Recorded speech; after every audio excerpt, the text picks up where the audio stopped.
NBR সংস্কারও বাধা দেওয়া হচ্ছে।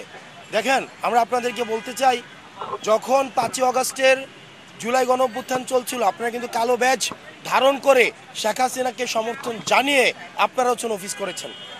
আপনারা কিন্তু এখন আপনারা হুমকি দেন যে আপনারা অফিস চলতে দিবেন না, আপনারা অফিস বন্ধ করে রাখবেন। 5ই আগস্ট কিন্তু আপনাদের এই হিম্মতটা ছিল না যে শেখ হাসিনার চোখে আঙুল দিয়ে শেখ হাসিনার ক্ষমতাকে প্রশ্নবিদ্ধ করে আপনারা কিন্তু তখন কেউ পদত্যাগ করেননি।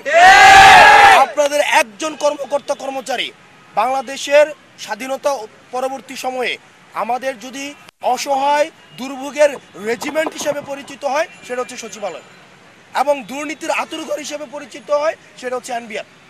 সেজন্য আপনারা আমার বক্তব্যকে যেভাবে ইচ্ছে সেভাবে ইন্টারপ্রেট করতে পারেন। আমরা জনগণের হয়ে, জনগণের মধ্য থেকে আমরা কথা বলি।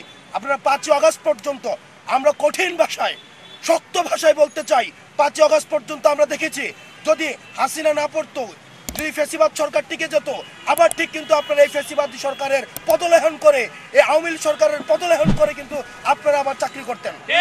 সুতরাং আপনারা যদি এই 5ই আগস্ট পরবর্তী বাংলাদেশে আপনারা জনগণের মুখোমুখি দাঁড়িয়ে আপনারা যদি এই সরকারকে আপনারা হুমকি দেন, ধমকি দেন যে এই সরকার সংস্কার কার্যক্রম যদি করে থাকে, তাহলে সেটিকে আপনারা বাধা দিবেন।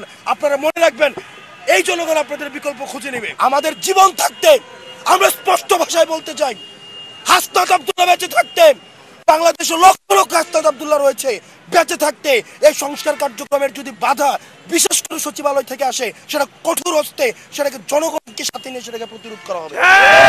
আপনারা এটা ভাববেন না যে আপনাদের বিকল্প নাই, জনগণ বিকল্প খুঁজে নেবে। সুতরাং সরকারকে সহযোগিতা করুন, সংস্কার কার্যক্রমকে সহযোগিতা করুন।